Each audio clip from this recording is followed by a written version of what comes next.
Table 6 stayed empty. It stayed empty every Thanksgiving because the man sitting at it was Silvio Baresi, and nobody in Providence said that name out loud anymore. He was 37, black wool coat worth more than most people's rent, 4 men waiting in 3 cars outside, ready to move a mountain if he tilted his chin, and in front of him nothing, no plate, no glass, not even a menu, just a man in a corner booth, staring at a spot 3 inches above the wood, sitting with somebody who wasn't coming back. Though he had kept a quiet vigil in his heart for 22 years, it was only in recent years, once he had grown powerful enough to reclaim his past, that he began returning to physically sit at this exact table, at this exact hour on every Thanksgiving. Then Winnie Halloran walked in with snow in her hair and $14.20 to her name. 27 years old, army jacket 2 sizes too big.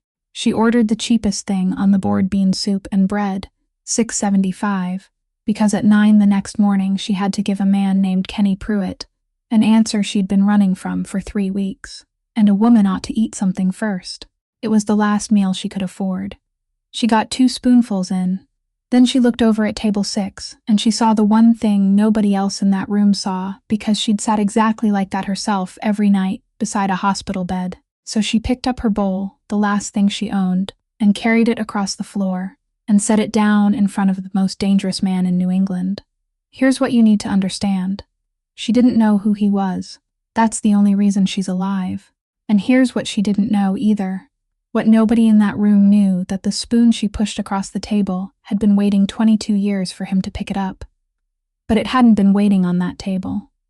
For 22 years, it had been locked away in a dark drawer behind the counter, waiting for the one condition his mother had set, before she died, not just for Silvio to return, but for someone to finally sit down and share a meal with him. If you believe one stranger's kindness can still crack open a hard heart, hit that like button. Share this with someone who needs to hear it tonight. And subscribe. Stories like this are why we're here. Now let's get back to Silvio Baresi and the woman who fed him. The bowl of soup touched the wooden table with a soft sound, no louder than a coin falling, yet everyone in the diner heard it. The 3 people at the next table rose almost at the same time. The man pulled out his wallet and laid down some money without waiting for the check. The woman beside him snatched up her scarf, and their older daughter, still chewing a bite of bread, was pulled to her feet. No one said a word. They simply walked out, pushing open the door, and letting a rush of cold air sweep across the floor before it closed behind them. The table they had abandoned still held 3 half-eaten plates, and a glass of water that hadn't been finished, and it remained that way for the rest of the evening, because no one dared go over and clear it. The new waitress, a girl not yet 20, with her hair tied high, who had been working there for 3 weeks, stepped out from behind the counter, wearing the expression of someone about to say something perfectly reasonable. Bernadette Ruffo raised one hand. She didn't look at the girl. She didn't say a word.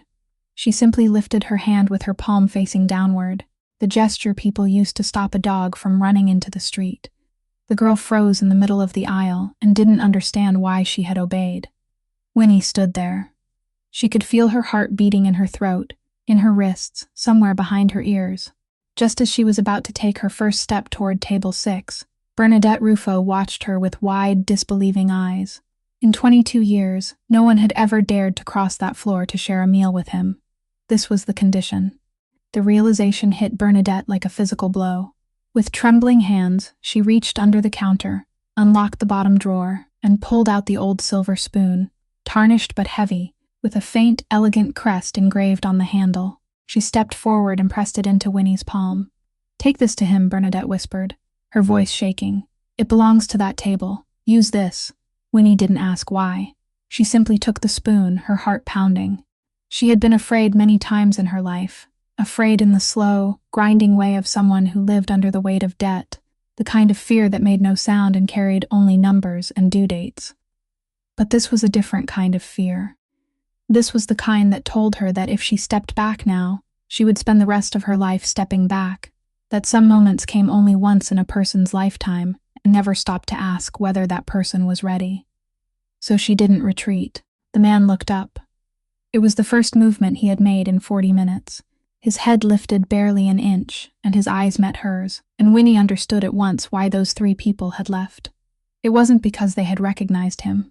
It was because they had seen something inside that emptiness, and their bodies had made the decision for them before their minds could find a reason. His eyes weren't angry. That was what made them frightening. They were simply empty. Empty the way a room was empty, not the way a blank sheet of paper was. He looked at the bowl of soup. He studied it longer than necessary, as though it were an object he had never encountered before, and had to place somewhere inside his mind before he could react. Then he looked at her. "Do you know who I am?"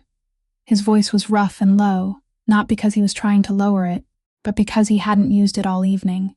Winnie shook her head. No, she heard her own voice and was surprised that it didn't tremble. "Does it matter?" Silence followed. The heater in the corner made a sound and then stopped. Snow continued falling beyond the window, never settling anywhere. "Usually it matters very much," he said. It wasn't a threat. He said it like a man reporting the weather in another city, a fact that had been proven so many times it no longer interested the person speaking it. Winnie looked down at the table. She saw the bare wooden surface in front of him. No plate, no glass, no menu. And she thought of all the evenings she had spent, sitting in a room filled with the sound of a breathing machine, staring at a spot about an inch above the tabletop, because looking directly at what was in the room hurt too much. People didn't sit that way when they were waiting for someone. They sat that way when they had stopped waiting. She said, "I don't know who you're remembering." He didn't answer. She continued more slowly, "But whoever it is, I don't think they'd want you sitting here hungry." Something happened to his face. It was so slight that Winnie would have missed it if she hadn't spent so much of her career learning how to read faces that didn't want to be read. A muscle in his jaw tightened, then released. That was all. He said nothing. Winnie waited 3 seconds, and during those 3 seconds she understood that he wasn't going to invite her to sit, not because he didn't want her to, but because he had forgotten how to ask another person to sit down. Perhaps it had been a very long time since anyone had sat with him without being paid to do so. So she pulled out the chair across from him. Its legs scraped along the wooden floor with a long, harsh sound, and in the silence of the diner it was as loud as fabric being torn apart. She sat down, uninvited. Bernadette stood behind the counter and stopped breathing. The new waitress turned toward her, waiting for a sign, an explanation, anything at all. Bernadette gave her none. She simply stood there, with her eyes fixed on the corner table, and the girl saw that her hands were gripping the edge of the counter so tightly that her knuckles had turned white. Outside, in the first car, a man reached for the door handle. The person beside him placed a hand on his shoulder. No one got out. Inside the diner, the man at table 6 still hadn't touched the soup. He looked at the young woman who had just seated herself across from him, the woman who didn't know his name, and for one brief second he didn't look powerful at all. He only looked like a man who had been sitting at that table for far too long. Very softly, almost to himself, he said, "You aren't going to leave, are you?" Winnie placed both hands flat on the table, palms down, so he could see that they were empty. "Soup isn't any good once it gets cold," she said. He didn't answer that. But he didn't tell her to get up either, and in that diner, at that hour, it was almost an invitation. Winnie reached for the slice of bread resting on the paper liner beside the bowl. It had gone cold, its crust slightly tough, the kind of bread people reheated from the day before and served with soup to customers who didn't ask questions. She held it in both hands and tore it in half. She didn't divide it evenly. She did it slowly and deliberately, the way someone divided a portion, when she knew exactly what she was sharing, and when the bread came apart into 2 unequal pieces, she pushed the larger one across the table toward him. Then she pulled a paper napkin from the metal dispenser at the corner of the table, placed the smaller piece in the center, folded one edge over, then the other, folded it once more into a neat little parcel, and slipped it into the left pocket of her coat. She did all of it without looking at him. He watched. He watched from beginning to end, and when her hand came out of her pocket, he asked, "Why?" Winnie looked up. She considered telling a lie, decided it wasn't worth the effort, and let it go. "I have someone to feed," she said. He didn't ask anything else.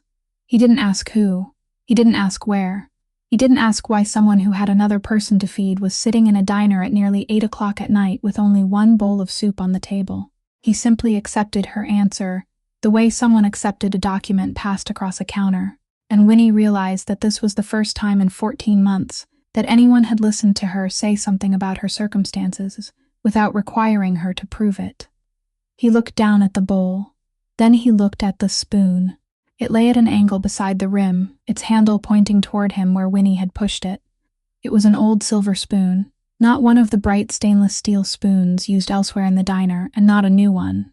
It was old and thin, its edge worn into an uneven curve by thousands of mouths and thousands of washings, and the metal in the center of its bowl had dulled to the color of lead. Anyone looking at it would have thought it was a forgotten piece from a set of flatware lost long ago. He stared at it for a long time, longer than anyone should stare at a spoon. Then he reached out. His hand stopped in midair, about 8 inches from the handle, and it trembled. Not much. Only the faintest quiver at the tips of his fingers, the kind of tremor anyone sitting across from him might have overlooked, unless that person had spent 6 years holding patients' hands and counting rhythms for them.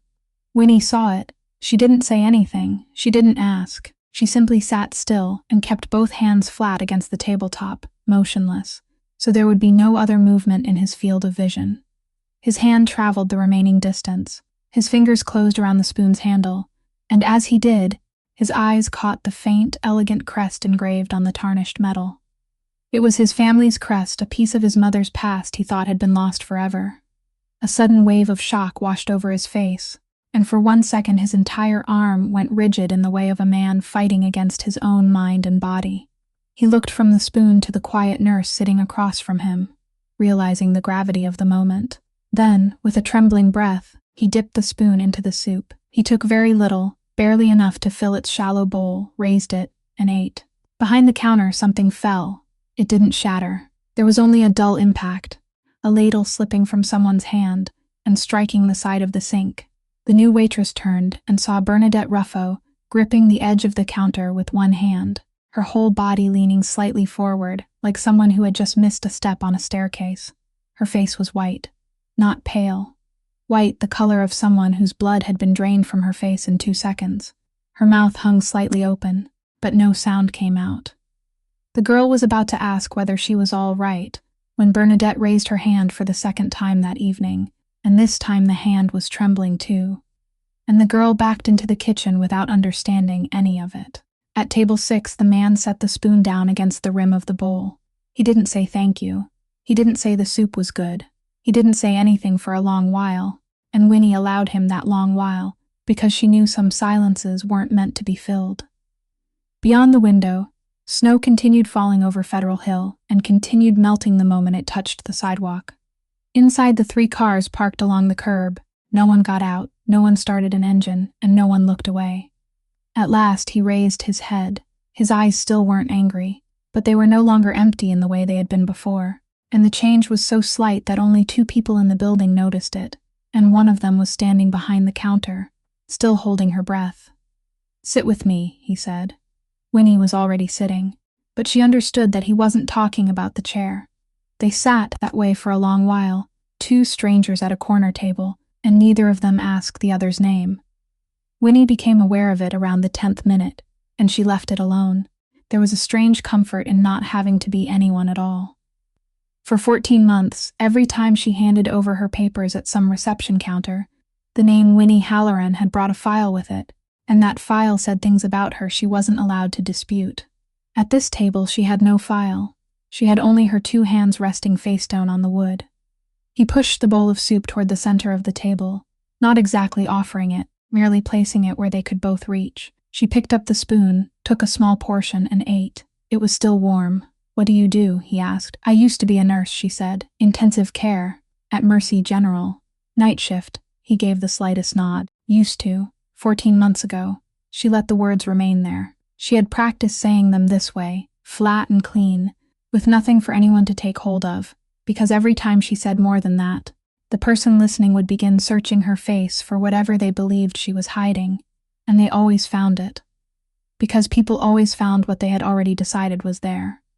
She waited for the question. It always came. What happened? What had she done? He didn't ask. He looked through the window for a while, then said, "Everyone has a version of the story they can live with carrying. You keep yours." Winnie sat perfectly still. She felt something loosen inside her chest, a cord that had been drawn tight for so long she had forgotten it was there. She lowered her face toward the soup so he wouldn't see her expression. When she looked up again, he was still gazing outside.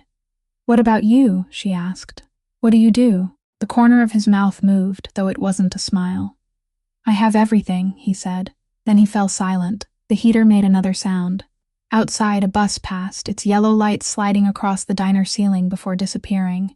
Without looking at her, he said, "I first came here when I was 8 years old." Winnie didn't move.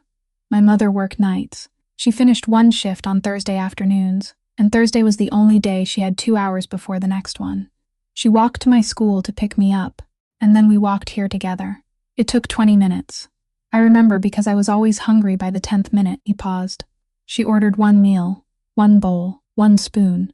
She said she'd already eaten at the factory." Winnie set the spoon down. She did it very softly, but he heard it and turned to look at her. "She said she wasn't hungry," he continued. "I believed her. I ate every bite. Every time." He looked down at the tabletop between them. 7 years. Winnie said nothing. She couldn't, because she was seeing a small kitchen in Pawtucket 2 years earlier, and she was seeing herself standing at the stove with one pot and 2 bowls, and she was hearing her own voice speak those words, those exact words. "I already ate at the hospital. Go ahead and eat." And she was seeing the face of a young woman 3 years younger than she was, bending over the bowl and finishing every bite, believing her, never questioning her, not once in all those 2 years. Winnie had thought she was clever. She had thought she was good at hiding it. And now, sitting at this table, she understood that perhaps she hadn't hidden anything at all, that perhaps the other person had known and had remained silent, had eaten everything so Winnie could keep the dignity of believing she was managing to provide for them. Her throat closed. She swallowed against it. He was still watching her, and she realized he had seen the whole thing pass across her face, second by second. "You said that too," he said. "It wasn't a question." Winnie nodded once. Only once. "To whom?" She opened her mouth, then closed it again. Not because she didn't want to tell him, but because that name, if she released it into this room, would make that person real in a place Winnie didn't yet know was safe. He saw her hesitation, and he did the one thing no one had done for her in 14 months. He withdrew. "All right," he said. And that was all. He didn't ask again. They sat together for a while longer, and the bowl of soup between them slowly grew cold, and neither of them gave a name, and neither of them felt the need to.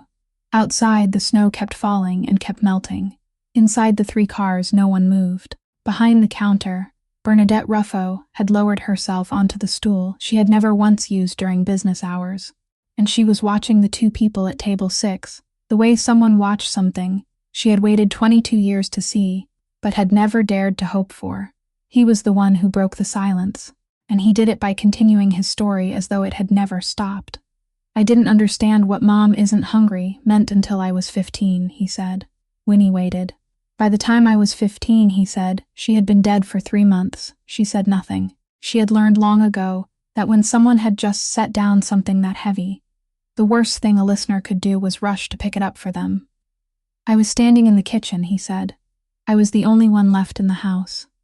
I opened the refrigerator, and there was a carton of eggs and half a loaf of bread inside, and I stood there for a very long time, and then I remembered that in 7 years I had never once seen her eat.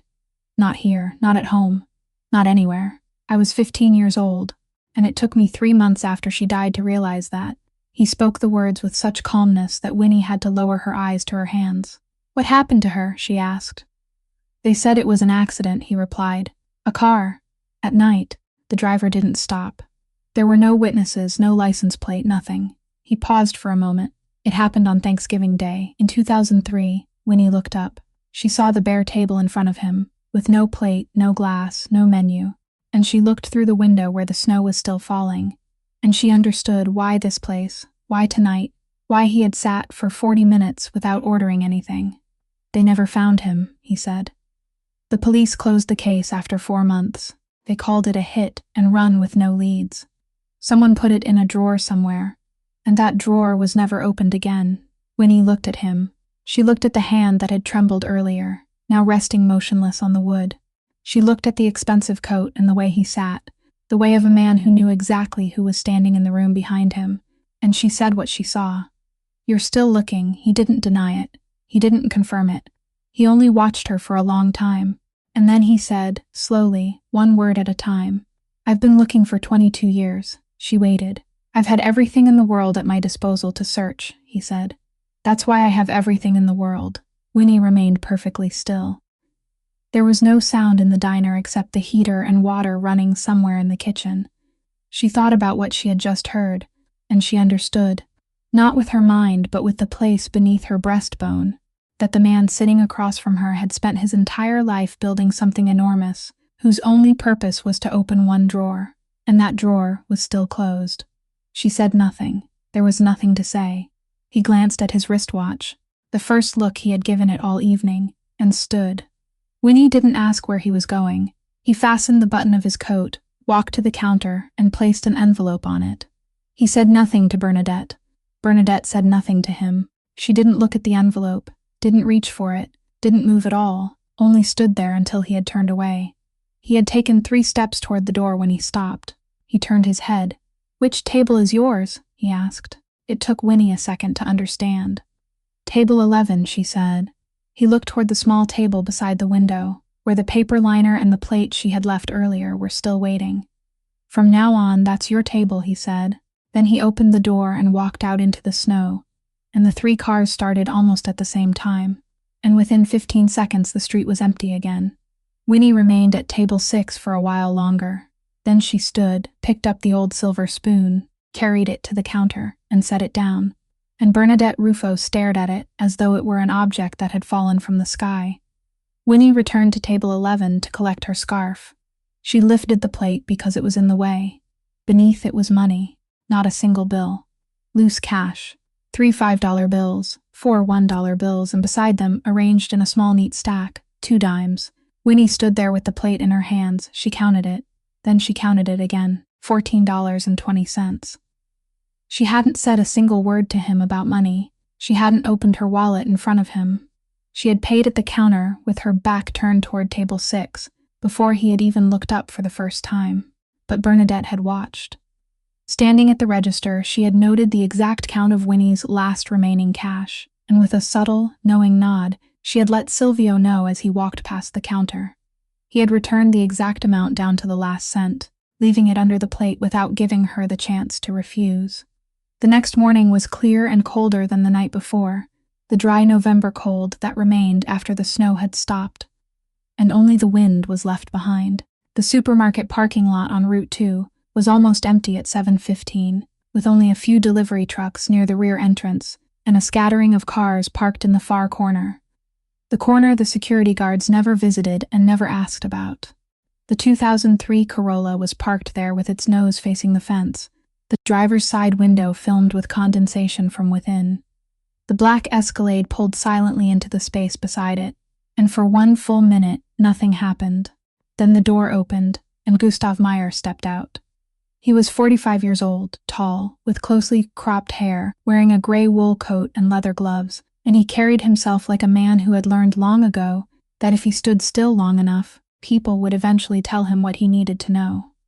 He knocked twice on the glass. Winnie opened the door. She had been awake for more than an hour. She had folded the thin blanket and pushed it beneath the back seat, raised the seat back, rinsed her mouth with water from a bottle, and spat outside through the open door. But some things couldn't be hidden. Gustav saw all of them within the 2 seconds after the door opened. The white pillowcase stuffed into the gap between the seat and the car door. The half-gallon water bottle, already 1/3 empty. And on the dashboard, lying open, a soft-covered notebook filled with graph paper, crowded with numbers written in blue ballpoint ink, dates in the left column, amounts in the right, and the figures on the right growing larger with every line. He made no comment. From inside his coat, he drew out a thick, pale yellow envelope and extended it across the space between them. "I was asked to give this to you," he said. Winnie looked at the envelope. She didn't ask who had sent it. She didn't ask how much was inside. She didn't ask why. She studied it for exactly 3 seconds, and Gustav Meyer, who had done this work for 11 years and had delivered hundreds of envelopes to hundreds of people in hundreds of parking lots, saw something on her face he had never encountered before, something for which he had no name. She took the envelope. For half a second, he thought the matter was finished. Then she stepped out of the car, walked around the front, and placed the envelope on the hood of the Corolla, directly in the center, flat and careful, The way someone set down an object that didn't belong to her in a place where its owner would be sure to find it. She didn't say a word. She returned to the car, closed the door, locked it with the key, and pulled the handle once to make certain. Then she raised her collar, adjusted the canvas bag on her shoulder, and walked toward the parking lot exit, heading for the bus stop about a quarter mile away. And she never looked back. Gustav stood there and watched her go. The envelope rested on the hood, a patch of pale yellow against the faded silver paint, and the wind passed over it without lifting it because it was too heavy. He waited. He didn't know what he was waiting for. He remained there for 8 minutes, until her figure disappeared behind the row of shopping carts at the edge of the lot. Then he stepped forward, picked up the envelope, and slipped it back inside his coat. 40 minutes later, he stood in a room on the second floor of a building on Atwells Avenue and placed the envelope on the desk. He gave his report briefly, in the proper order, without adding an opinion. He told him about the pillowcase, about the water bottle, about the notebook and the growing numbers, about the fact that she hadn't said a word. Silvio Baresi sat behind the desk and remained silent for 2 minutes. Gustav had worked for this man for 11 years, and he knew what 2 minutes of silence meant, and he knew better than to fill them. At last, Silvio pulled the keyboard closer. He typed her name. He had access to systems most people didn't know existed, and within 8 seconds, the results appeared. Rhode Island Board of Nursing Registration. Winnie Halloran. Nursing license revoked. September of the previous year. Reason listed in the record. Suspected misappropriation of controlled medication from a medical facility. He scrolled down. At the bottom of the page, in small print, there was an entry naming the person who had initiated the complaint that led to the administrative investigation. He read it. Then he read it again. Ottavio Randazzo. The name sat there on the screen in small print, at the bottom of an administrative record no one should have bothered to read. And to understand what it meant, one had to go back 14 months, to a Tuesday night in September, in the intensive care unit at Mercy General Hospital. Winnie's shift began at 7 o'clock in the evening. At 11:40, the emergency department doors opened, and a man of about 40 was wheeled inside with a penetrating wound to the upper right side of his abdomen. No identification, no insurance card, no name. The person who brought him in claimed he had been injured in an accident while repairing a house, then left before anyone could ask another question. Winnie had worked in that unit for 4 years, and she had seen wounds caused by sharp objects, machinery, falls, and blunt force. She knew what she was looking at. He was transferred to intensive care at nearly 2 o'clock in the morning, stable, conscious, and silent.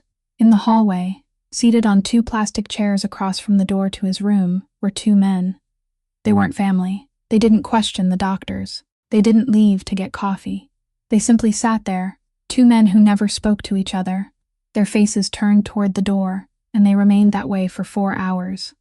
Each time Winnie passed them, one of the men raised his eyes and looked at her, and there was nothing openly threatening in that gaze. It simply took note of her. She knew what she had to do. Rhode Island law was explicit, and it gave her no room to weigh her options. Any medical professional who received a patient suffering from a gunshot wound was required to notify the local police department, without exception, regardless of what the patient claimed, and regardless of whether the patient wanted the report made. It wasn't a moral choice. It was a legal obligation, and if she failed to act, she would be the one breaking the law. At 2:15 in the morning, she stood at the nurse's station with the telephone in her hand, looked down the hallway at the 2 men sitting in the plastic chairs, and made the call.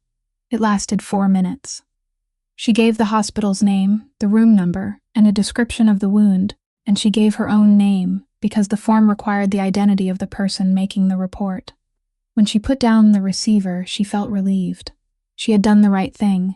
3 days later, on Friday afternoon, the pharmacy conducted its routine inventory of the controlled medication cabinet in the intensive care unit. The system recorded a discrepancy. 2 vials of fentanyl couldn't be reconciled between the amount dispensed and the amount documented as used. The discrepancy fell between 1 and 3 o'clock in the morning, during her shift. The 4th floor hallway camera footage from midnight until 4 o'clock that night couldn't be retrieved. The technical department described it in their report as an overwrite failure caused by defective hardware. No one called her a thief. No one raised their voice at her. The head nurse invited her into the office, closed the door, and told her in a very gentle voice that she would be placed on paid leave while the matter was reviewed. 3 weeks later, the file was forwarded to the Rhode Island Board of Nursing Registration. This was where everything became so neat it was almost beautiful. The police reviewed the matter and concluded that there wasn't enough evidence to pursue criminal charges. There was no direct evidence, no witness, no camera footage. In a criminal trial, the prosecution had to prove guilt beyond a reasonable doubt, and they couldn't. So they didn't prosecute. And because they didn't prosecute, she never went to court. There was no jury whose eyes she could meet. There was no attorney appointed to defend her. There was no public hearing where she could tell her side of the story. Instead, the case followed the administrative path, and there the standard of proof wasn't beyond a reasonable doubt. There, the standard was merely a preponderance of the evidence. It meant only that the board had to believe there was a little more than a 50% chance that she had done it. That was all. And on that board, among the 7 people who cast their votes, there was one person who had held a seat for 9 years and had accepted contributions no one had ever questioned, and that person didn't need to persuade the other 6 of anything. That person only needed to present the evidence in a particular order: missing medication. Her shift coincided with the discrepancy. The camera had failed. No alternative explanation had been entered into the record. The review lasted 45 minutes. Winnie wasn't invited to attend because the law didn't require them to invite her. The letter arrived by mail 10 days later. She stood in the hallway of her apartment building with the envelope in her hand, and she read it there instead of carrying it inside. 3 paragraphs. The first gave the case number. The second stated the finding. The third informed her that her nursing license had been permanently revoked and that the decision took effect on the date it was signed. At the bottom was a scanned signature and a line wishing her every success in the future. She read the entire letter 3 times. She didn't cry. She stood there in the cold hallway with the paper in her hand and realized there was no one she could argue with, no person at all. There was only a system, and the system had signed its name, and a signature couldn't hear. A signature couldn't hear, but it was very good at arithmetic, and this was the calculation it began on the day it was signed. Losing her license meant losing her job. Losing her job meant losing the group insurance paid for by the hospital. And losing the group insurance meant losing the dependent coverage attached to it, the portion issued in the name of someone else, a 24-year-old woman named Fern Halloran, Winnie's younger sister, who had been diagnosed with glioblastoma 11 months earlier and was halfway through her 4th cycle of chemotherapy. Winnie sat at the kitchen table with the letter and a handheld calculator, and she completed that calculation in 4 minutes. She called the insurance company. She was transferred 3 times. The last person told her in a very kind voice that because the policy was tied to her employment, and her employment had ended, the dependent benefits would end with it, effective on the final day of the month. Winnie asked whether there was any way to keep the coverage. The person said there was a continuation program, and the out-of-pocket premium would be $2,200 a month. Winnie didn't have $2,200 a month. She didn't have a job. She thanked the person and hung up. 3 weeks later, Fern suffered a seizure at 4 o'clock in the afternoon in the living room. It lasted nearly 2 minutes. An ambulance took her away, and she didn't regain consciousness. The doctor explained that the tumor had caused cerebral swelling and bleeding, that they had intervened in time, that the patient was being kept stable, and that the possibility of waking remained, though no one could predict when it might happen. This was where the calculation turned to its second page. Life support in intensive care, without insurance, paid entirely out of pocket, cost $11,000 a month. It wasn't a negotiable number. It wasn't a number that could be reduced by pleading. It was the sum of the ventilator, the medication, the bed, the tests, and every hour in which some nurse entered the room and did exactly the things Winnie had once done for other people. She sold the Honda, that was still in good condition, and bought the 2003 Corolla, with part of the money, keeping the difference. She sold her mother's wedding ring, the only thing left of a woman who had died when Winnie was 19. She sold the computer, the refrigerator, the sofa, and even her father's tools. She paid for 2.5 months. Then she ran out. Someone finally directed her to Kenny Pruitt in April. His office was behind an equipment rental store in Johnston. and it was clean, with a coffee maker, a fake plant in the corner, and a certificate from a local business association hanging on the wall. Kenny was 42, wore a crewneck sweater, and shook her hand. He loaned her $60,000. The interest was 30% a month. He stated the figure calmly, the way someone quoted the price of a tire, and explained that this was a high-risk loan, with no collateral and no credit history, and that she was free to go somewhere else if she preferred. She had nowhere else to go. She signed. This was the calculation she hadn't done carefully enough in April, and had done with great care during the 7 months that followed, in blue ballpoint ink, inside a graph paper notebook kept on the dashboard of a car. 30% of $60,000 was $18,000 a month. She earned no more than $2,800. She paid $2,800 every month, without missing a single payment, and each month the principal balance grew larger than it had been the month before, because whatever she couldn't pay was added to the principal. After 7 months, she had given Kenny Pruitt nearly $20,000, and she owed more than she had on the day she signed. That was the entire calculation. There was no way out. There had never been a way out. It had been designed so there wouldn't be one. 3 weeks before Thanksgiving, Kenny called her into his office. He poured coffee for her into a white ceramic mug, asked whether she needed sugar, and sat down across from her. He said he understood her circumstances. He said he wasn't a bad man. He said there was a way for all of this to end, cleanly and legally, and he pushed a 3-page document across the desk. An employment contract, a club in Woonsocket with a business license and a tax identification number.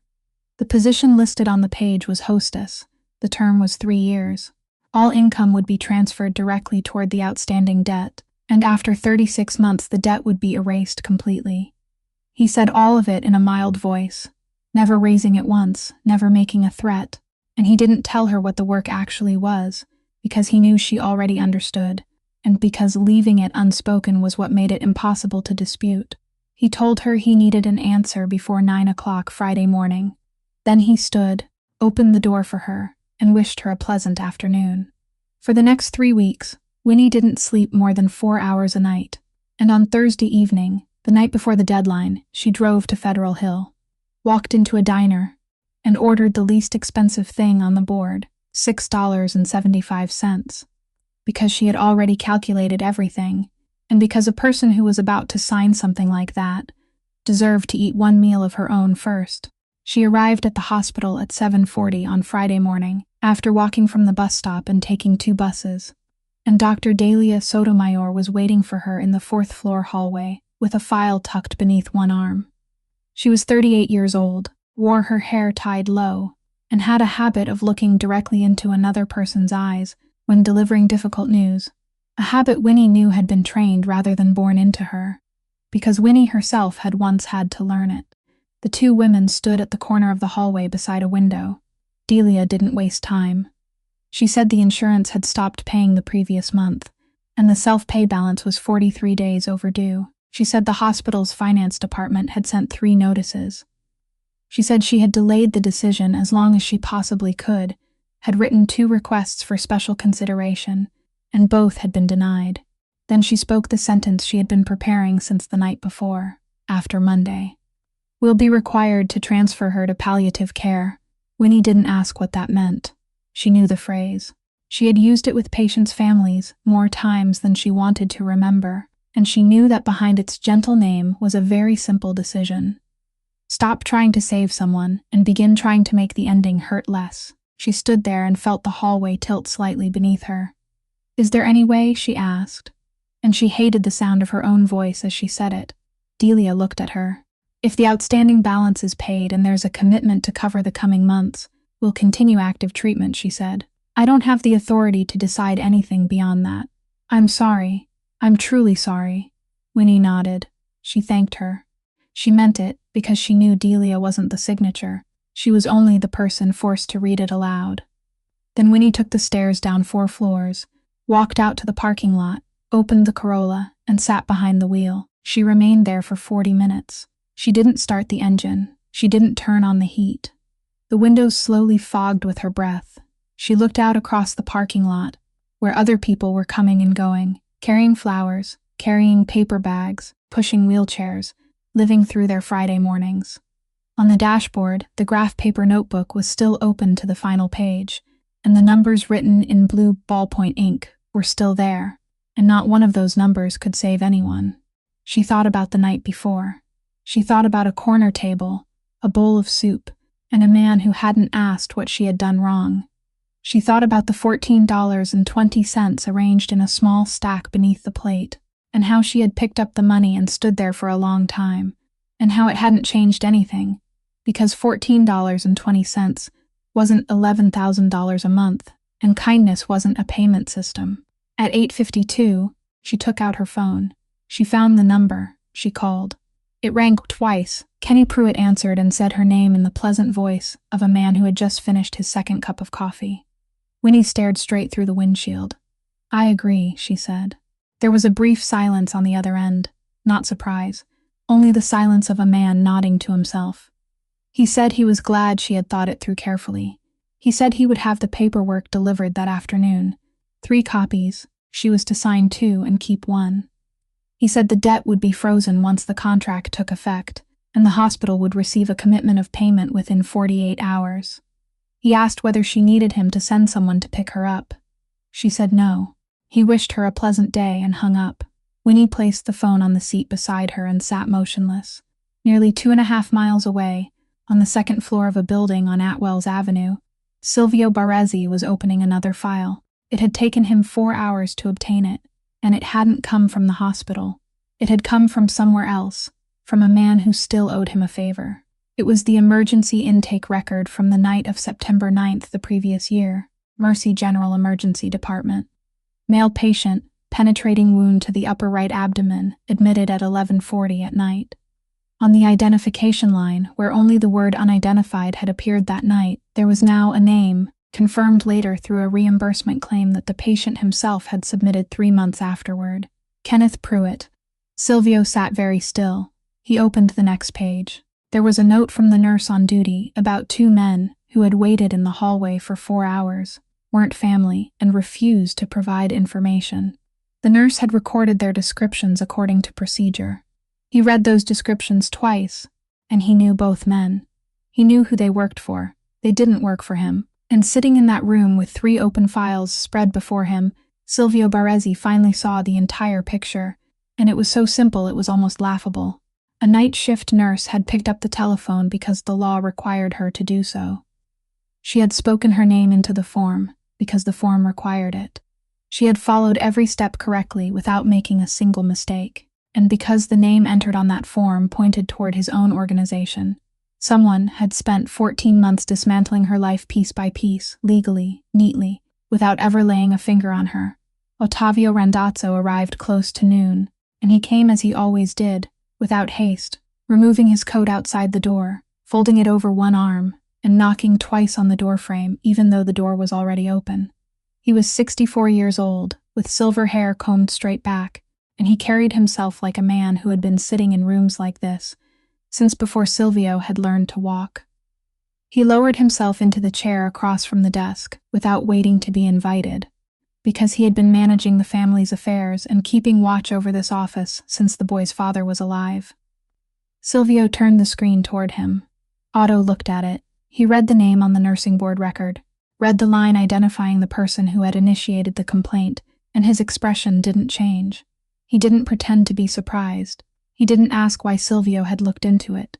He merely nodded once, like a man being reminded of a bill he had settled long ago. "I remember that matter," he said. Silvio said nothing. Otto leaned back. September of last year. Kenny was shot in Cranston, his own business nothing to do with us, but he ran to Mercy General because it was the nearest place and he was bleeding out. We sent 2 men to keep watch. Standard procedure.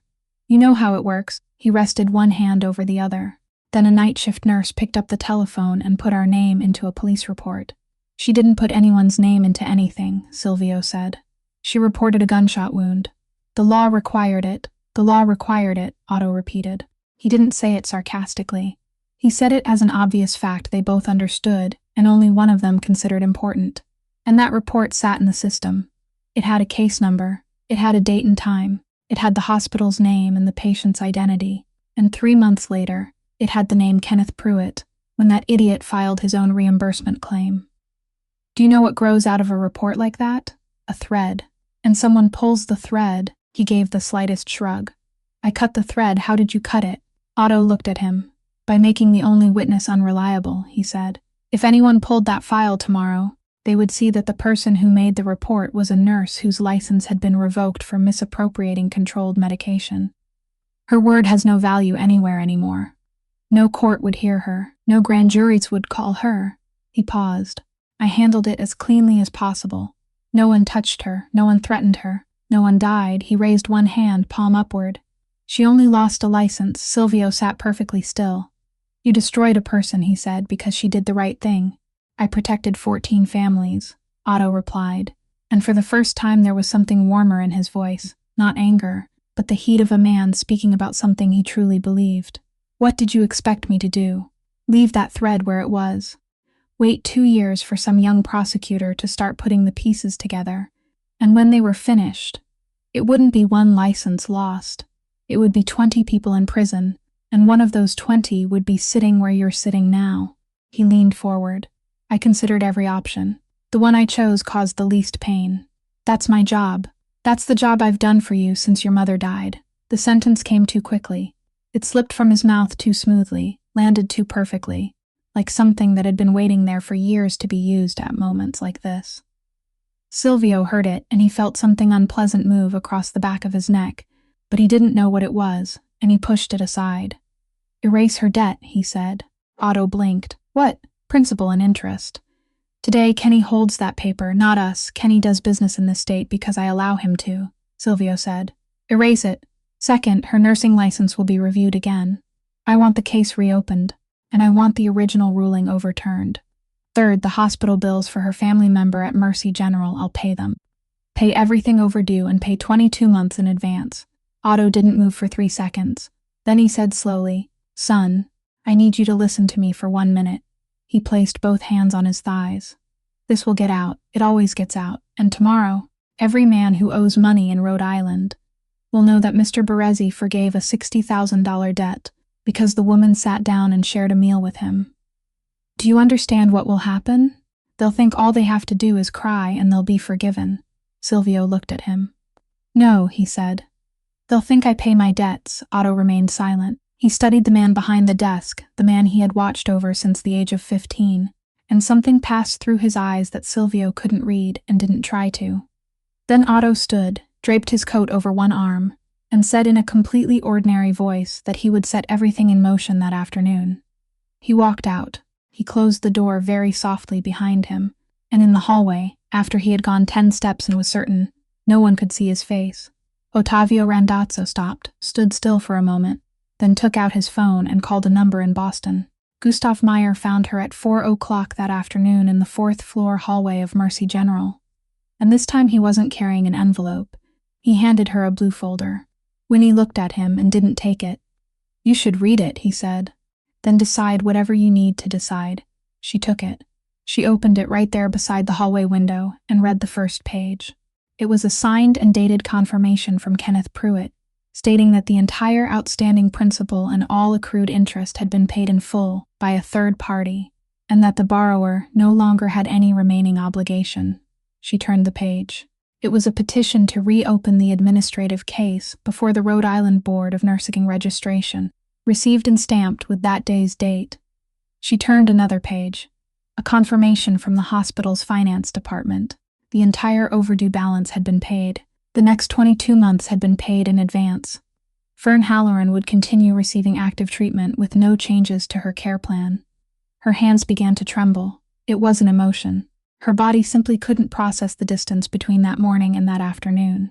Between the words, I agree, she had spoken at 8:52, and the folder now resting in her hands. She read the final page again. Then she closed the folder. Where is he? She asked. The restaurant was on Atwell's Avenue, on the ground floor of a red brick building, and Winnie pushed open the door at 10 minutes to 5, before the evening guests had arrived. The dining room was long, with a low ceiling, amber lights, and white tablecloths.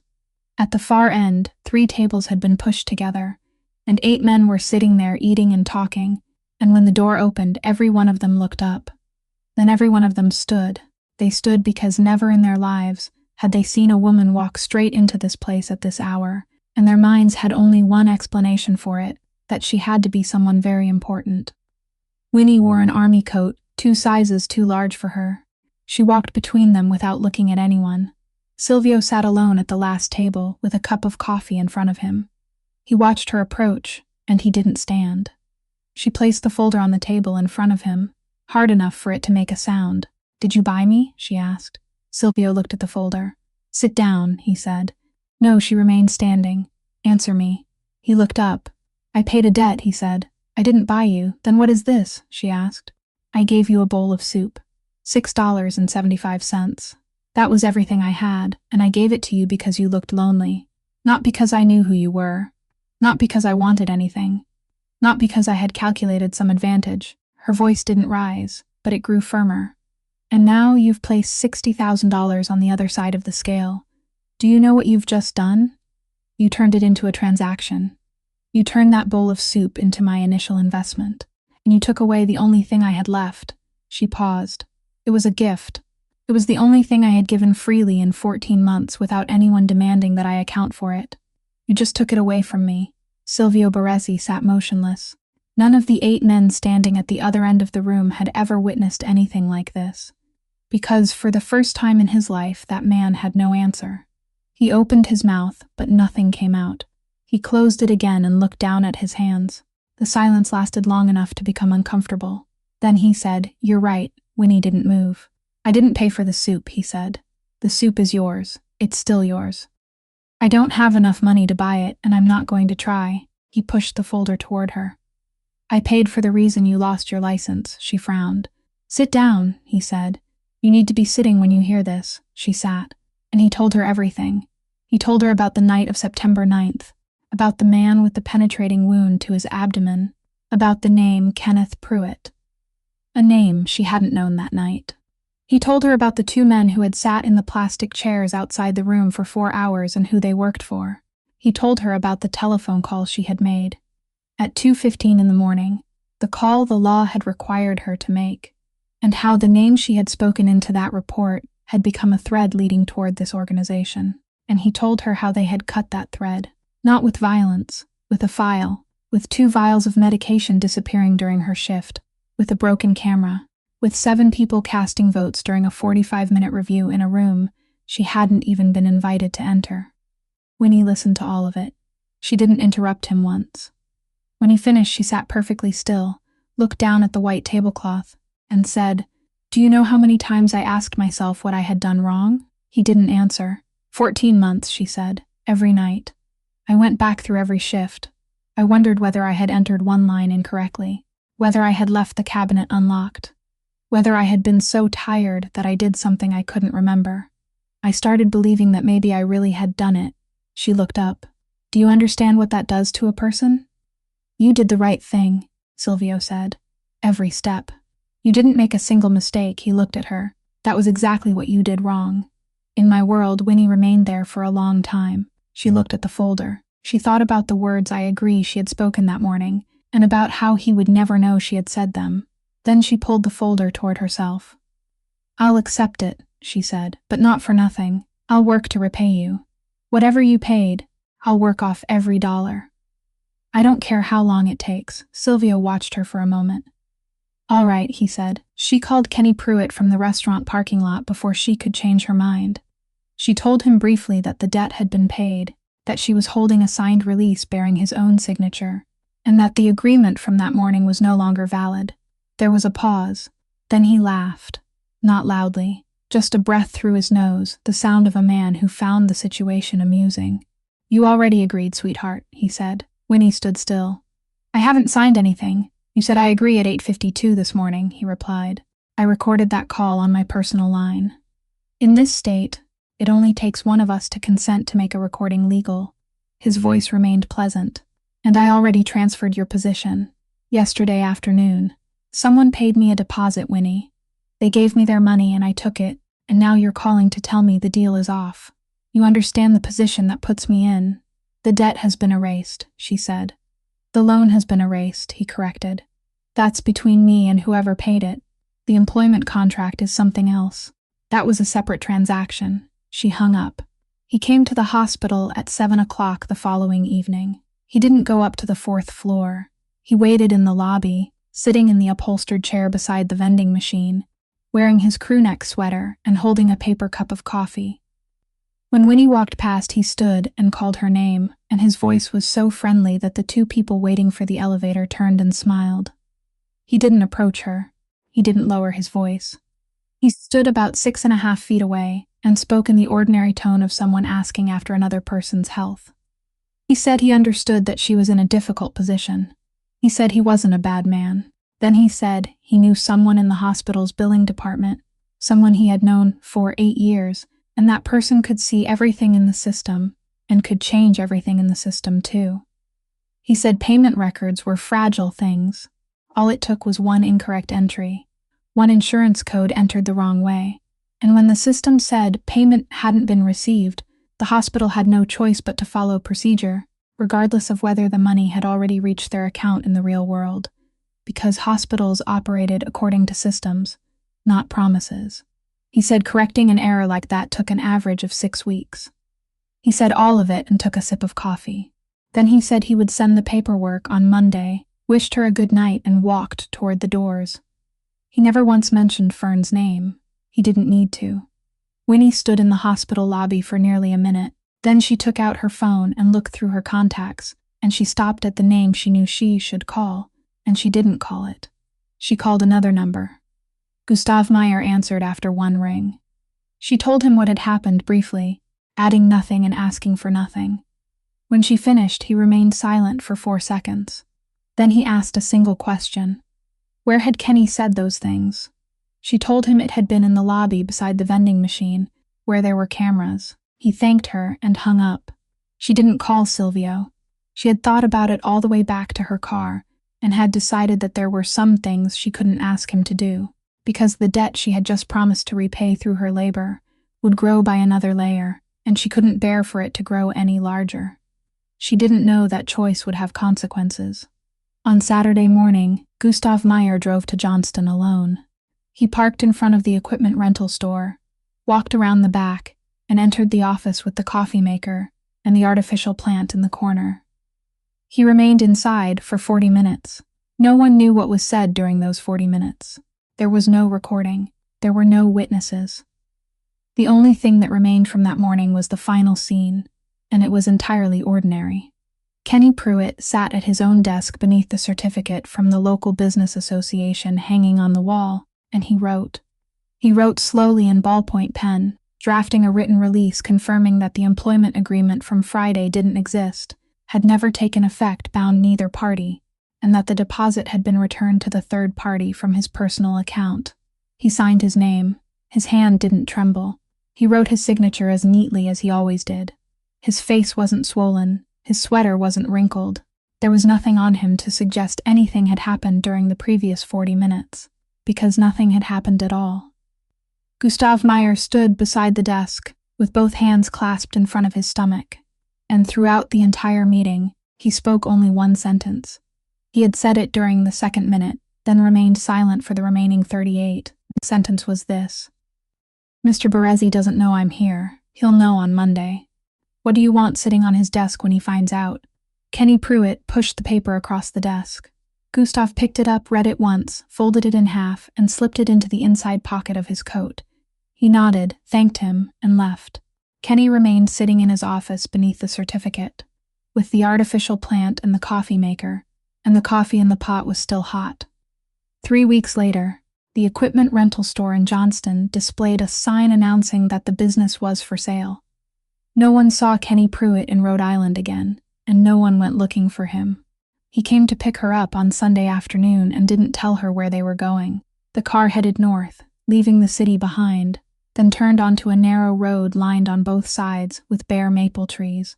St. Anne's Cemetery stood at the end of that road, old, small, enclosed by a low stone wall, and in November it was empty.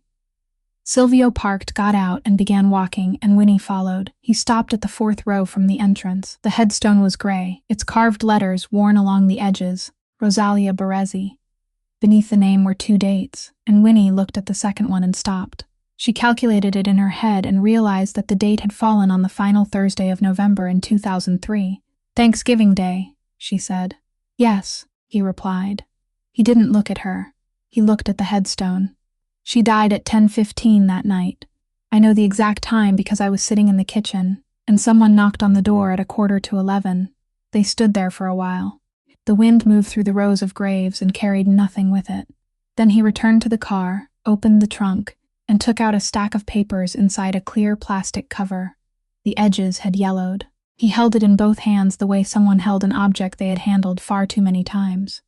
What is that? She asked. A copy of the autopsy report, he said. I've kept it for 22 years. It stays in my car. Every car I've ever owned, I've kept it inside. He held it out to her. You were an intensive care nurse. You can read this. Winnie hesitated. Then she took it. She sat on the low stone border beside the path and opened the plastic cover. She read for 4 minutes. She didn't read the way an ordinary person would, from beginning to end. She turned directly to the section describing external injuries, because it was the kind of section she had read thousands of times during her years in nursing. And her eyes moved along the lines recording location, size, color, and stage. He stood watching her. He had handed these papers to 3 lawyers, 2 private investigators, and 1 man who had once worked in the state medical examiner's office. None of them had spent more than 2 minutes with it. Winnie reached the 4th minute. Then she stopped. She reread one passage. Then she looked up and her face had changed. You said your mother was struck by a car, she said. Yes. Where? At the Chalkstone intersection.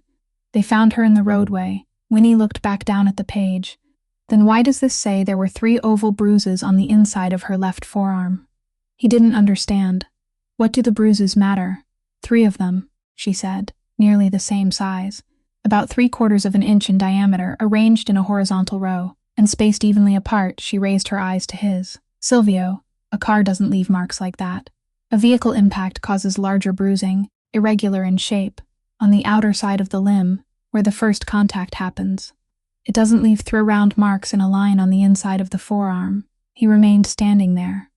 Then what is it? Winnie lowered the page to her lap. She extended her left hand and wrapped it around her own right wrist, her thumb on one side and her other 4 fingers curved around the opposite side, and she squeezed. Then she let go and raised her arm so he could see the places where 3 fingertips had pressed into the skin. This is what it is, she said. These are finger marks. This is what I used to see in the emergency department once a week, on the arms of people who said they had fallen down the stairs.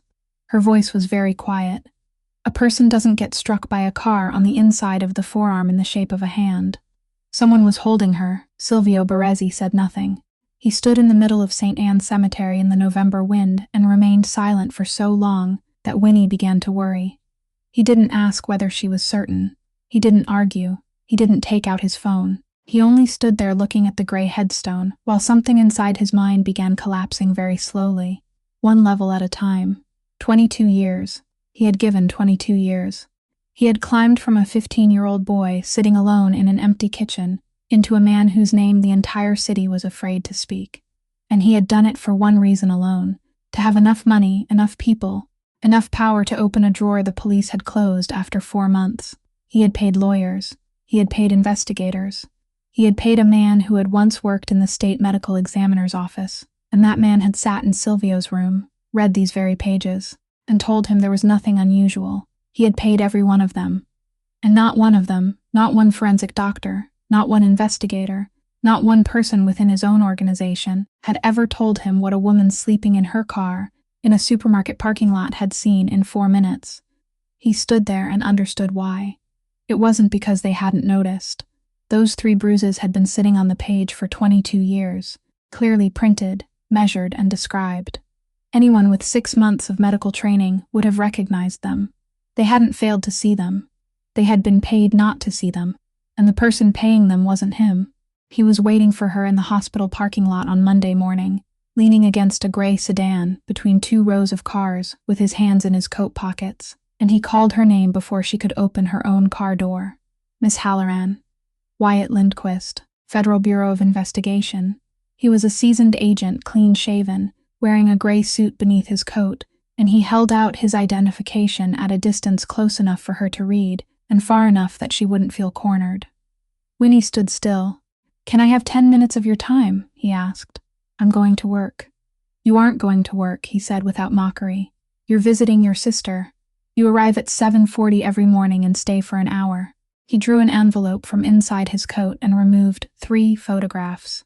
He didn't hand them to her. He merely held them up.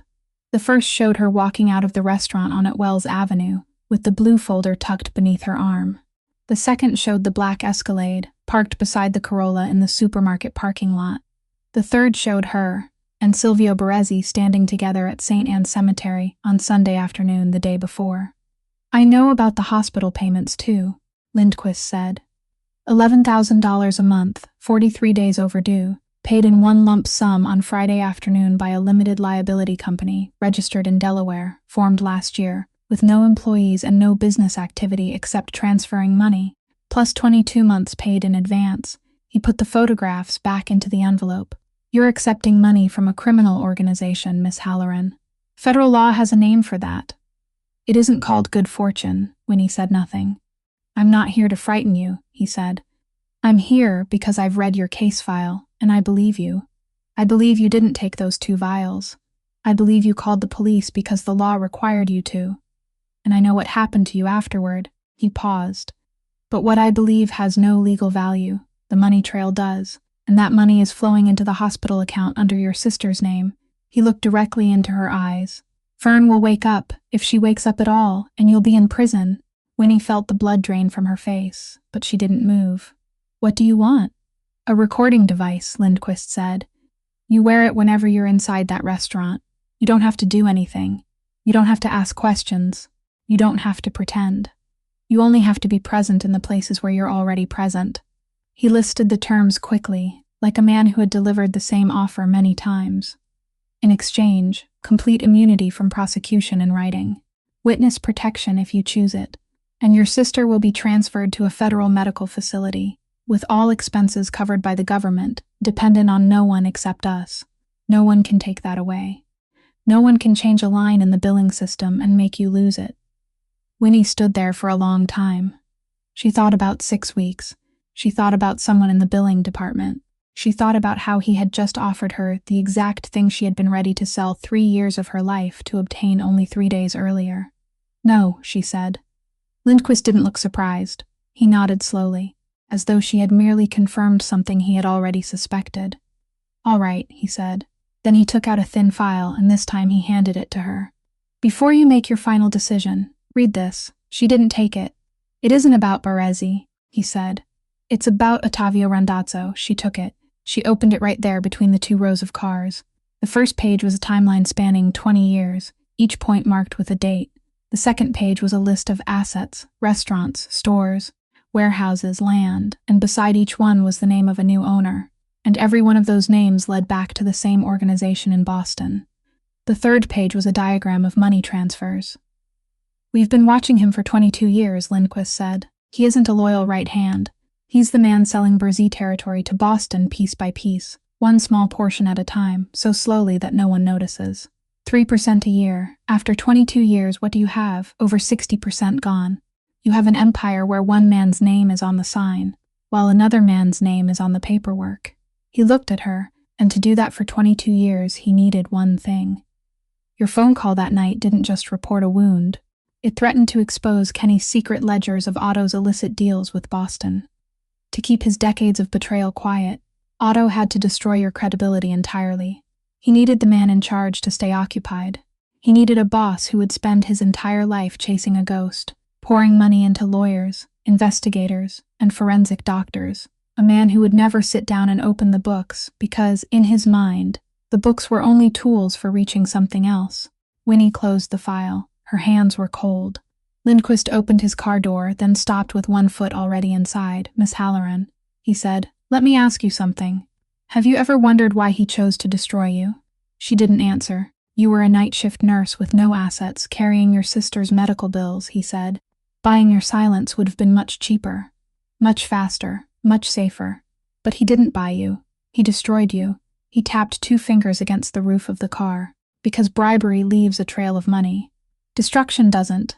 Then he spoke the final sentence in an ordinary voice. and Winnie would hear it again inside her mind for the next 3 nights. Ottavio Randazzo isn't afraid of the police, Miss Halloran. He's afraid of medical records. She came to Ruffo's at 3 o'clock on Tuesday afternoon, during the dead hour between lunch and dinner, and there was only one old man in the diner, sitting near the door and reading a newspaper. Bernadette Ruffo was polishing glasses behind the counter. She looked up, saw Winnie, and set the glass down. Winnie didn't waste time. "The spoon," she said. Bernadette didn't ask which spoon. She stood there with the dish towel still in her hand, and her face did what it had done that night, all the blood draining from her skin. She looked toward the old man reading his newspaper. Then she walked over, locked the door, turned the sign to closed, and told the old man she was closing early and his coffee was free. The old man left without asking any questions. She poured 2 glasses of water, placed them on table 11, and sat down. "Sit," she said. Winnie sat. Bernadette looked at her own hands for a long time. 61 years old, the joints thickened, the nails cut short, an old burned scar across the back of her right hand. "Rosalia Baresi was my friend," she said, "since we were 17.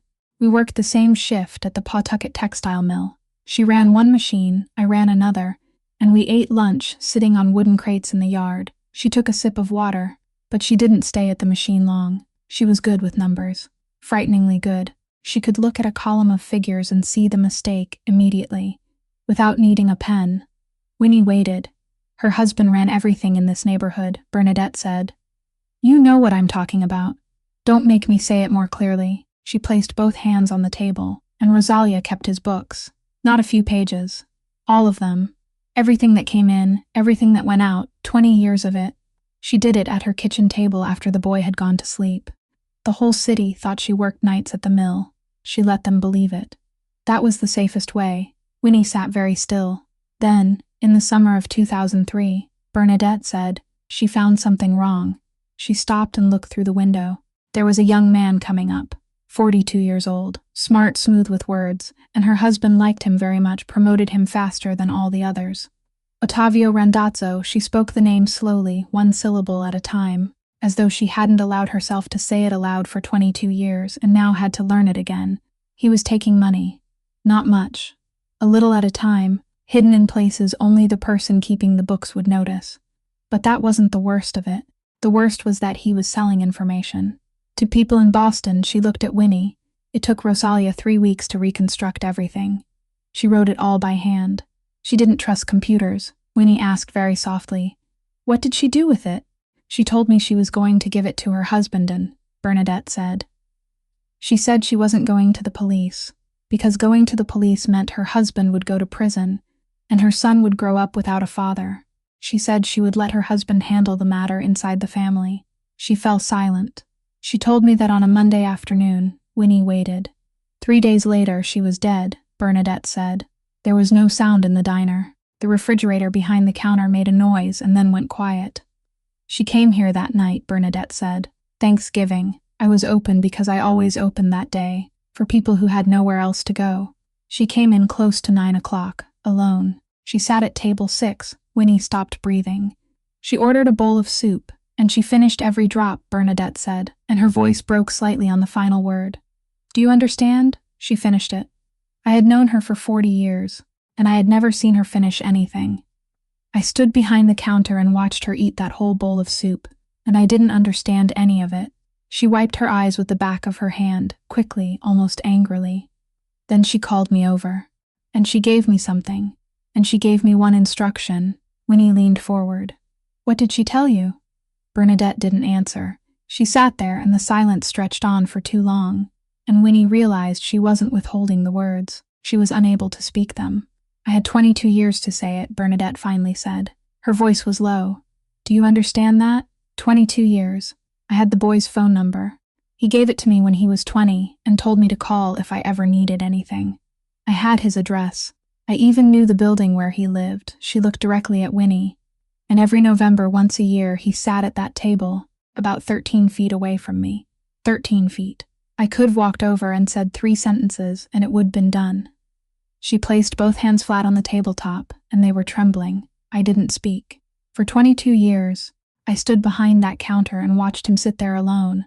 "And I didn't say anything," Winnie asked. "Why?" Bernadette looked at her, and there was no excuse in her eyes. Because I was afraid, she said. That's all. There's no nobler reason. I had a diner. I had a daughter in college, and I was afraid. And every year I told myself I would do it the next year, and then the next year came, and he sat there again, and I poured coffee for someone else. She stood. She walked behind the counter, opened the bottom drawer, the locked drawer the new waitress had never once been allowed to open, and took out something wrapped in a cloth. She placed the bundle on table 11 and unfolded the cloth. Inside was the old silver spoon. Winnie looked at it and didn't understand. It was still the same spoon she had held that night, thin and old, its edge worn into an uneven curve, its bowl dulled to the color of lead. There was nothing remarkable about its appearance anymore, worn down by decades of waiting, yet it carried the weight of a lifetime. I washed it by hand, Bernadette said, for 22 years. I never put it in the machine. I never mixed it with any other set. I kept it locked in that drawer waiting. I never placed it on table 6, because I knew he would never touch a spoon offered by me. He had to choose to eat first. She picked up the spoon. That night, when I saw you carrying that bowl, I knew it was time. I gave you the spoon because you were the only one who could push it across to him. That night you held it, she said. You didn't know what you were holding. You only reached for the nearest spoon. Then she turned it over. She raised the back of the handle and tilted it beneath the light, and Winnie had to lean very close before she could see. It was almost invisible. Someone had carved it with something very sharp, the point of a knife or a needle, pressing only lightly, and 22 years of careful washing had worn it down until the eye would slide past unless the light struck at exactly the right angle, a sequence of numbers. 11 digits. Winnie stared at it for a long time. She carved this here? She asked. Right at the table, Bernadette said. She finished her soup, then sat there for another 15 minutes. I thought she was thinking about something. She was bent forward with her hands beneath the table. I didn't look closely. There were customers. Then she called me over, gave me the spoon, and told me one thing. She placed the spoon between them. She said, if my son ever eats at this table again, give him the spoon. Winnie sat still. I asked what she meant, Bernadette said. She didn't explain. She picked up her coat, thanked me, and walked out the door. That was the last time I saw her. She looked down at the spoon. I waited 22 years. Her voice was calm now. He came back. He came back every year. He sat at that exact table at that exact hour. And he never ate. Not once, not a single bite. The spoon remained locked away, and he never knew it existed. She looked up. The condition was that he had to eat. She was clear. If he ate, not if he came. Not if he sat down. If he ate, Winnie felt something very cold travel down her spine. Until you came, and I finally had the courage to hand you that spoon, Bernadette said. And sitting inside that closed diner in the middle of a Tuesday afternoon in November, Winnie Halloran finally understood what she had done. And it wasn't what she had believed. She had thought she had given a stranger a bowl of soup. She had thought it was a small accidental act with no consequences, the kind of thing people did and then forgot. It wasn't. It was a key. 22 years earlier, a woman who knew she was about to die had sat at that table and created a mechanism, and there was only one way to open it, and that way wasn't money, wasn't power, wasn't time. Rosalia Barresi knew her son. She knew he would return to that table. She knew he would return year after year because he was her child, and she knew the part of him that would refuse to move on. She also knew he wouldn't eat. She knew it with such certainty that she was willing to place the entire truth of her life behind that condition. Because she understood that her son would turn that table into a place of suffering, not a place of living. He would sit there and go hungry, exactly as she had gone hungry in front of him for 7 years, and he would call it remembrance. And she knew one more thing, something no one else in the world knew. She knew that the day her son agreed to eat at that table wouldn't be the day he felt hungry. It would be the day someone else sat down with him. Because he wouldn't eat alone. He had never been able to eat alone. He would eat only if someone pushed the bowl across the table and stayed to watch. And a man with someone sitting across from him was a man who still had a reason to keep living, and only a man like that could hold this truth without burning himself to ashes. She hadn't given the spoon to a lawyer. She hadn't given it to the police. She hadn't placed it in a safe with her will. She had entrusted it to a condition no amount of money could purchase, no amount of power could force, and no amount of time could shorten. She waited. For 22 years, she waited inside a locked drawer, Winnie sat there with hands gone cold. "What is this number?" she asked. Bernadette shook her head. "I don't know. I've stared at it for 22 years, and I still don't know." Winnie pulled the spoon closer. She counted 11 digits. Not a telephone number. Not a social security number. She studied the way it was divided, 3 digits, then the slightest space, then 8 more. She had seen that pattern before. She had seen it on a piece of paper inside a box of her mother's belongings many years earlier, when she had been too young to understand. "This is a safe deposit box code," she said. Bernadette's head snapped up. "The first 3 digits are the branch code," Winnie said. She took out her phone, typed them in, and stared at the screen for 4 seconds. Then she looked up. She said, "The bank in Cranston opened at 9 o'clock Wednesday morning, and they arrived 2 minutes after 9. Silvio walked in first. Winnie followed, and Gustav Meyer came last but didn't enter. He stopped on the steps and lit a cigarette he didn't smoke, and for the next 40 minutes he did the work he had been doing for 11 years. He had noticed the car at the second traffic light. It wasn't following them. It was driving ahead of them, changed lanes twice, and parked 1 block away. There were 2 men inside. He knew one of them. He made 2 phone calls, and after that, nothing happened, or rather, whatever happened didn't happen there, and the car left Cranston at 9:20, without anyone inside the bank ever knowing it had been there. Inside, the manager checked the code 3 times and consulted the ledger twice before she accepted that the safe deposit box with that number still existed. It had been opened in 2003, paid for in cash in 1 advance payment covering 25 years. The owner was a woman who had died. The registered heir was her son. Silvio presented his identification, and the manager saw the name on it, and her hand slowed slightly as she stamped the documents. The room was small and windowless, with a steel table and 2 chairs. They placed the box on the table. Silvio opened the lid. There wasn't much inside. 3 hard-bound ledgers, the old accounting kind, with cloth spines and paper edges that had turned brown. He opened the top one. The handwriting was small, even, and so neat it almost looked printed. A column for dates, a column for descriptions, a column for figures, page after page. He turned to the final page of the 3rd ledger and saw that the entries ended in November of 2003, 4 days before Thanksgiving. Beneath the 3 ledgers was a cassette tape inside a clear plastic case. A paper label had been attached to its spine, handwritten with only a date. And at the very bottom, lying flat against the base of the box, was an envelope. It had no stamp. Its edges had yellowed. On the front were 6 words written in the same handwriting, for Silvio. "When you're old enough." He looked at it. He didn't reach out. Winnie stood on the other side of the table, watching him, and she waited. He extended his hand. It traveled halfway, then stopped, and Winnie saw his fingers curl inward very slowly. Not into a fist, merely folding in, the reflex of a body refusing an order it had given itself. He tried again. This time he managed to touch the edge of the envelope. Then he withdrew his hand, placed it on the table, and said nothing. Winnie waited another 10 seconds.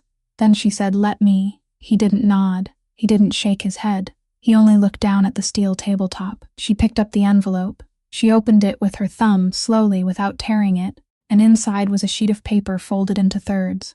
She unfolded it, glanced over the first line, and had to draw a breath before reading aloud. "My dear Silvio," she read, "if you're reading this, then I was wrong about one thing. I thought I would have more time." Silvio didn't move. "I've written everything down in the 3 ledgers inside this box. There's also a tape. Listen to it when you're ready, not before." Winnie paused, then continued. "You'll want revenge, I know you. I've known you since you were 4 and punched the boy next door because he took your toy car. And you didn't punch him because of the car. You punched him because he thought he could take it. You're still the same. I don't blame you. I simply know." Her voice remained steady. "So I'm asking you for only one thing. Just one. Before you do anything, eat something. Sit down. Finish it. Don't eat standing up. Don't stop halfway and leave." She heard herself pause and didn't know why. "And don't tell anyone you aren't hungry." She read the next sentence, and her voice grew quieter. "I lied to you with those words all your life. For 7 years, I sat and watched you eat while I told you I wasn't hungry. And you believed me because you were my son, and you believed everything I told you. I'm sorry. I thought that was how I loved you. Now I'm sitting here writing this, and I think perhaps all I did was teach you how to endure. I'm sorry for that." Winnie swallowed. 3 lines remained. If someone is sitting at the table with you when that time comes, then you're all right. I don't have to worry anymore. I love you, Mom." She lowered the paper onto the table. There was no sound inside that small, windowless room. Silvio Baresi sat on the steel chair with both hands resting on his thighs, and he didn't move. Then Winnie saw it. One drop, then another, falling onto the back of his hand. He didn't raise a hand to wipe them away. He didn't turn his head. His face didn't change at all, didn't twist, didn't tighten, and that was precisely what made it hardest to watch. He cried like a man who didn't know he was crying, like someone who had last cried at 15 in an empty kitchen and had believed that part of him had broken forever. He made no sound. Winnie didn't move closer. She didn't place a hand on his shoulder. She didn't say it was all right. Didn't say she understood. Didn't say any of the things people said to ease their own discomfort. She remained exactly where she was. Then she reached into her coat pocket, took out the old silver spoon, and placed it on the steel table. She pushed it toward him slowly until it came to rest beside his hand. Ottavio Randazzo called the meeting on Thursday evening, and he called it according to proper procedure, through 3 intermediaries, with the stated reason recorded in writing. The reason was to protect the organization from an internal threat. The conference room was on the 3rd floor of the building on Atwells Avenue, with a walnut table nearly 20 feet long, a chandelier, and walls paneled in dark wood. 14 men sat around the table, Prescott Vale. The organization's attorney, 49 years old, sat to Otto's right and placed a thin document in front of himself. Already printed, already sealed across the pages. A transfer of executive authority that would take effect immediately upon approval by vote. He pushed it toward the center of the table so everyone could see it. Otto stood. He didn't raise his voice once during the 7 minutes that followed. He presented the matter the way an accountant presents a balance sheet. He spoke about a woman. He gave her name, her age, and the status of her professional license. He said she slept in her car in a supermarket parking lot. Then he placed 3 photographs on the table and passed them around. The first showed Winnie Halloran standing between 2 rows of cars in the hospital parking lot, facing a man in a gray suit. The second was a close photograph of the man's face. The third was a copy of a federal identification card. Special Agent Wyatt Lindquist, Otto said. Federal Bureau of Investigation, Providence Office. 42 minutes on Monday morning, he allowed the silence to do its work. "I'm not saying she betrayed us. I don't need to say that. I'm only saying this." He planted both hands on the table. "He let a homeless nurse sit at our table, and now the FBI knows everything we eat for dinner." A chair shifted. Someone coughed. Otto looked around the table. "I've stood beside that boy for 22 years, he said, and his voice warmed at exactly the place where warmth was needed. "I don't want to be sitting here tonight. But that boy is carrying a grief he refuses to release, and that grief has just led a stranger into our home." Before heading to the meeting, Silvio had stopped by Raffo's during its brief closed hours. Bernadette, her eyes still red, had packed him a fresh, steaming container of the bean soup without a word, knowing exactly what he had to do. The door opened. Silvio Baresi walked in, and no one recognized him immediately. He wasn't wearing a suit. He wore an old canvas coat with a frayed collar, something no one in that room had ever seen him wear. In his hand was a brown paper bag with Raffo's printed on the side. He walked the length of the table without looking at anyone and stopped at the head. He opened the paper bag. He took out a plastic takeout container, removed the lid, and set it on the walnut surface. Inside was bean soup. Then he took out an old silver spoon and placed it beside the container. The spoon lay on the polished tabletop among bottles of mineral water and silver pens, and it looked so cheap it was almost absurd. No one spoke. "Sit down, Otto," Silvio said. Otto remained standing. "We have a strategy if you sit and hear all of it." "No," Silvio said. "You have a cover story." He placed a third object on the table. It was a cassette player, a cheap one, black plastic with a silver mesh speaker, the kind sold in electronics stores, 30 years earlier so students could record lectures. He had found it that afternoon in a second-hand store in Pawtucket. It sat in the middle of that wood-paneled room beneath the chandelier, beside the bowl of soup and the old silver spoon. Silvio pressed the button. The tape hissed for 2 seconds. Then a voice came through. A young man's voice, around 30 years old, speaking about percentages. It spoke about transferring ownership of 3 properties in the North End, about doing it slowly, about how the old man wouldn't notice if only a little disappeared each year. A second voice, a Boston voice, repeated a number as a question. The first voice answered. Then the first voice laughed, and that laughter filled the walnut room, and the 14 men around the table listened to it, and not one of them needed an introduction because that laugh hadn't changed at all in 22 years. Silvio pressed stop. No one spoke, but a chin lowered at the opposite end of the table. A man in the fourth chair slowly set down his pen. The corner of someone's mouth tightened. Otto said, "That could be anyone." Silvio pressed the button a second time. The tape began moving. The same voice. Much shorter this time, less than 20 seconds. The voice said there was a problem. It said the bookkeeper had reconstructed everything and intended to take it upstairs. The voice didn't use a name. It spoke only 4 words, calmly and without emphasis, the way someone might speak about replacing a lock. "Deal with the bookkeeper." Then the recording ended. Silvio pressed stop. He said nothing. He simply stood there and let the entire room do the calculation for itself. Everyone in that room knew Rosalia Baresi had kept the books. No one had ever said it aloud, but they all knew, and everyone in that room knew the date she had died. At the center of the table, Prescott Vale reached out very slowly and turned the transfer document face down against the wood. Silvio placed one finger on the button for the 3rd time. The tape began to play. At first there were ordinary sounds, dishes clinking, a chair scraping across the floor, the heater running. Then a woman's voice came through, and inside that walnut-paneled room, 14 men sat motionless. Her voice was calm. She wasn't afraid. It was the voice of someone who had calculated everything before she opened her mouth. "Ottavio, I'm not giving it to the police." A pause. "I'm giving it to my husband. That's all. Family matters are handled within the family." Another pause. "You can still turn back," the young man's voice answered, and it was calm, too, and that was what sent a chill down every spine. "Rosie, there's no turning back. There's only moving forward." The audio on the tape briefly crackled, revealing that Rosalia had secretly recorded their final confrontation in the office hours before she left. She had locked this tape away in the safety deposit box, along with her ledgers, leaving a permanent trap for the man who thought he could silence her. Then came the sound of a chair scraping, followed by heavy footsteps, before the pocket recorder went completely silent. No one in the room moved for 2 seconds.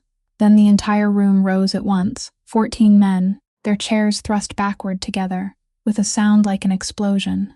They didn't stand because of Silvio. They stood because they had just heard the voice of a woman dead for 22 years name her killer, speaking his name with her own mouth while that man stood in the very room with them. 3 men reached inside their coats. Silvio raised one hand. "No." The entire room froze. "In this room," he said. "Tonight.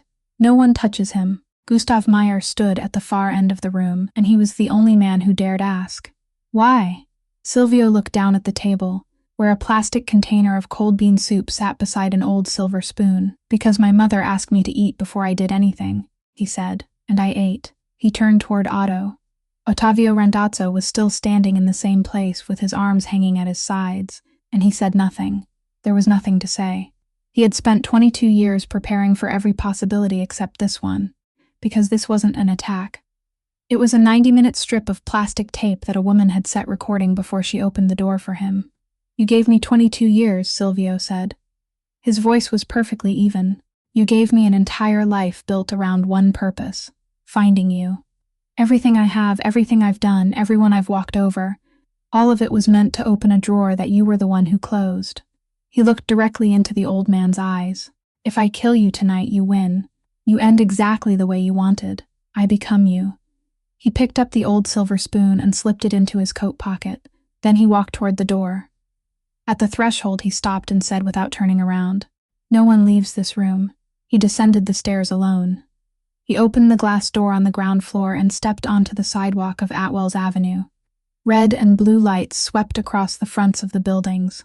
22 vehicles blocked both ends of the street, their doors open, with someone standing behind every one of them. Wyatt Lindquist stood in the middle of the road, wearing a windbreaker with the 3 letters FBI across the back, and Winnie Halloran watched from the safety of a federal vehicle, parked a short distance away, her eyes fixed on Silvio through the glass. She didn't approach, and she didn't say anything, but from behind the windshield of the man who had asked her to wear a recording device 4 days earlier, for the longest 3 seconds of her life, she let Silvio see her standing there. Lindquist stepped forward. "Mr. Baresi," he said, Thank you for the recording. Silvio nodded once. He had gone to the federal office in Providence on Monday morning by himself, without a lawyer, 3 days earlier. He had sat in a room with a camera and placed 3 handwritten ledgers, a copy of an autopsy report, and a cassette tape he hadn't yet listened to on the table. He had told them to listen to it with him. Winnie hadn't known any of it until that afternoon, when Lindquist called and told her she should be there because one clause in the agreement carried her name, and the man who had signed it wanted her to witness it being fulfilled. Behind Silvio, the glass door opened and the agents went inside. There were no gunshots, no shouting. 4 minutes later, they brought Ottavio Randazzo outside, with his hands cuffed in front of him, his coat still buttoned, his silver hair still combed back. He passed within about 3 feet of Silvio. He didn't look at him. Silvio didn't look at him either. They placed Otto in the back seat of the third vehicle and closed the door. And the sound of that door shutting was the final sound of something that had lasted 22 years. Then Lindquist turned toward Silvio and removed a pair of handcuffs from his belt. You know this part, he said. I know, Silvio replied. He held out both hands. The clause had been written by Silvio himself, not proposed by the federal government, and the government attorney had to read it twice, because they had never seen anyone impose terms upon himself that were so profoundly against his own interests. The 3 handwritten ledgers and the cassette tape were transferred to the state prosecutor's office, and on the strength of that evidence, Ottavio Randazzo was charged with first-degree murder, because murder had no statute of limitations in Rhode Island, and 22 years erased nothing. Silvio Baresi accepted every charge brought against him and refused all negotiations for a reduced sentence. He didn't trade his testimony for leniency. All his legitimate assets were transferred into a trust, and on the final page was a clause bearing another person's name, confirming that Winnie Halloran was a victim, not an accomplice, that her record would be cleared without condition, and that her nursing license would be fully restored. Before they took him away, he pulled the old silver spoon from his coat pocket and handed it to her. Keep it, he said. I don't need it anymore. I've eaten. The court sentenced Silvio Baresi to 14 years, with a minimum of 9 years before he could be considered for parole. Ottavio Randazzo received life imprisonment without parole. Winnie testified, not against Silvio, but about the night in the intensive care unit, the telephone call at 2:15 in the morning, and the 14 months she had spent believing she was a failure. The prosecutor asked whether, given the choice again, she would make that call. She remained silent for a moment before answering. Doing the right thing isn't an investment, Your Honor. It doesn't pay interest. It took everything I had. But it's how you remain human when the world has given you every reason to stop being one. 14 months later, Fern Halloran woke up. It wasn't a miracle. It was 11 months of fully funded rehabilitation, 3 times a week, without a single missed session, because no one could change one line in the billing system and take it away anymore. She opened her eyes, looked at her sister, and the first 4 words she spoke after all that time were, "Have you eaten yet?" Winnie sank to the hospital floor and cried the way she hadn't allowed herself to cry for 2 years. She returned to Mercy General, the same hospital that had fired her, and asked for the night shift. The trust was named the Rosalia Foundation, and it paid medical bills for families who lost their insurance in the middle of treatment, people who fell into the exact same crack Winnie had fallen into. Bernadette Ruffo joined the board and accepted without hesitating for a single second, because she had come to understand too well the cost of waiting until next year. At Ruffo's, Table 6 now carried a small sign. This table is for anyone eating alone. You don't have to order. You don't have to explain. If you see someone sitting here, ask whether they would like you to join them. Beside the sign, framed on the wall, was a paper napkin folded into quarters and yellowed with age, with half a slice of bread still inside, the half Winnie had never eaten. Every month, she drove 2.5 hours to the federal prison at Fort Dix, New Jersey. She brought a plastic container filled with Bernadette's bean soup. The guard shook his head because outside food wasn't allowed, and she knew that, and every month she brought it anyway. She opened the container at the visitation table, ate 1 spoonful, then pushed it toward him. "You can watch me eat," she said. "That's what your mother did for 7 years." And Silvio Baresi smiled. Not merely the corner of his mouth moving, a real smile, for the first time. He still had 7 years before he could be considered for parole, and she made no promises to anyone, and neither of them spoke about what might happen afterward. She didn't save him. He didn't save her. They simply refused to let each other eat alone. And as it turned out, for 22 years, that was the only thing his mother had ever asked. Perhaps the greatest lesson this story leaves behind is this. We often believe kindness has to be grand before it has value, that it has to be a check, a career, or something worthy of being remembered and retold. But the thing that opened a door 22 years of power couldn't open was nothing more than a bowl of soup costing $6.75, and one person willing to sit down beside another. We live in a world where people measure human worth by titles, bank balances, and the clothes someone wears. Winnie Halloran had nothing, but she saw someone in pain and she didn't turn away. More importantly, she did the right thing, even when doing the right thing took everything from her, even when no one was watching, even when no reward waited at the end. Respecting another human being doesn't mean waiting until you know who they are. It means treating them with kindness when you know nothing about them at all, when they have no way to give you anything in return. And if there is someone near you today sitting alone before an empty table, perhaps you don't need to save them. Perhaps you only need to sit down.